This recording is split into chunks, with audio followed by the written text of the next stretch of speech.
I come here every year. I wouldn't miss it. I think it's a great time for everybody just to stop and thank the veterans who provide the freedom that we all live under. It's important for Victor Ayala to support those who've served. Mostly the friends that I've lost. And every year our group gets smaller because some of the guys just die off. Veterans are not the only ones who ride or give a patriotic wave. There are friends such as Jim Kelly. I haven't served, but I support. A lot of my friends have, and I come down every year to wish them well and to visit with them. From the first run 25 years ago with 2,500 riders to now what's expected to be hundreds of thousands on the National Mall. We came because we're here to remember the fallen of this nation through all the wars. And they come so their presence will speak as loudly as the rumble of riders, so that we may never forget our POWs and the missing in action. We just can't give up on bringing them home. The young, in their constant search for their superhero, might one day come to realize they're staring straight at them. How wonderful America is in contrast to the rest of the world, and how blessed we have been over the years. Family, hope, support, and maybe one day there could be world peace. While Victor Ayala stands to support others, he's just as deserving, an Army vet who got shot in Vietnam. Makes me tear up. Just to see all the support, that's all. On the National Mall, Saray Chin, WUSA 9.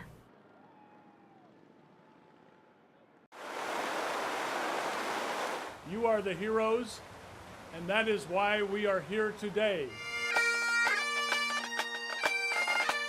Their faces reflect the passage of time. 20th Armored, he was with 3rd Armored Division.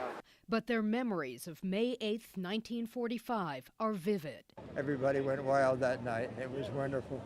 So I'll never forget that day. I just remember people were happy, and celebrating. The ceremony at the World War II Memorial brought a Navajo code talker from New Mexico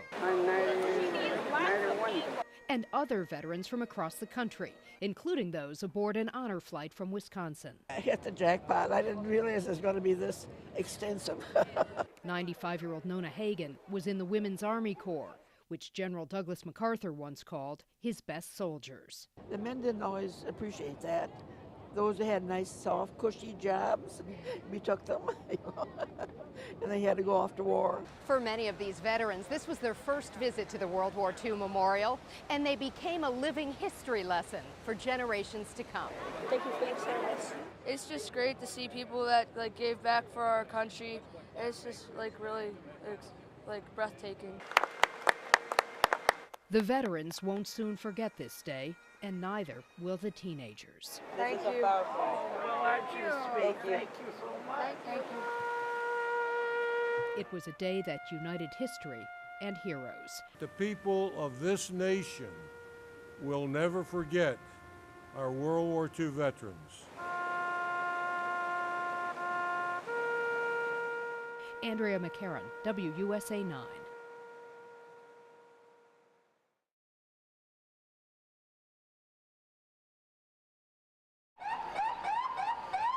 Get back! Keep moving! Like pop, pop, pop.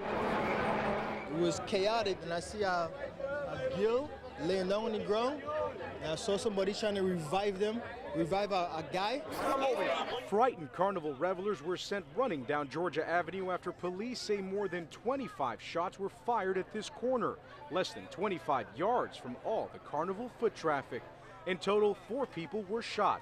3 of them, according to police, had nothing to do with whatever led up to the gunfire. We believe that the victims were innocent bystanders when gunfire erupted. The shooting forced police to shut down Georgia Avenue around Gresham for hours.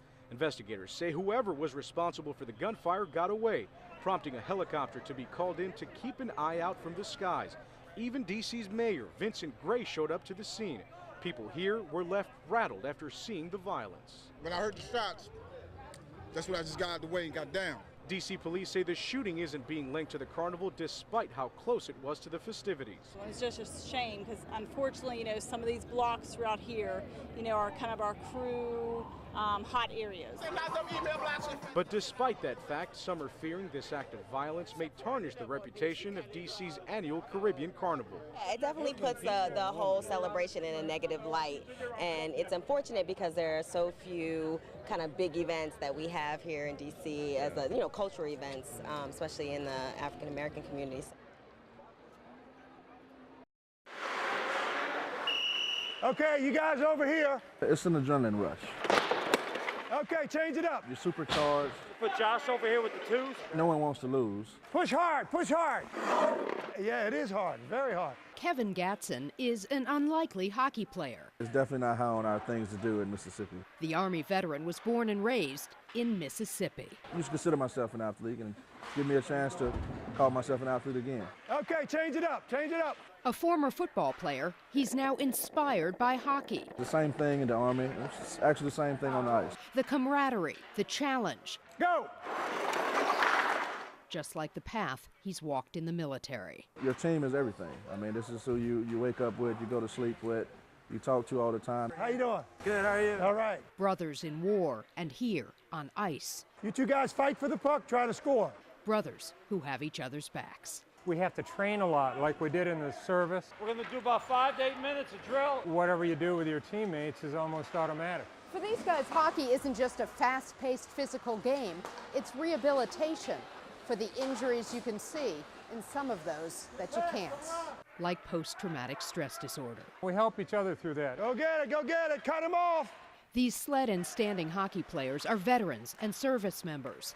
Many have been honored with a Purple Heart. You have officer, you have enlisted, you have Gulf War, you have Afghanistan, you have Iraq. But when you're out on the ice, it's just hockey. Don't give up, stay up, stay up. In hockey and in life, the players focus on what they have and not on what they've lost. These are your brothers. In Rockville. It's an unbelievable group. Andrea McCarron, WUSA 9.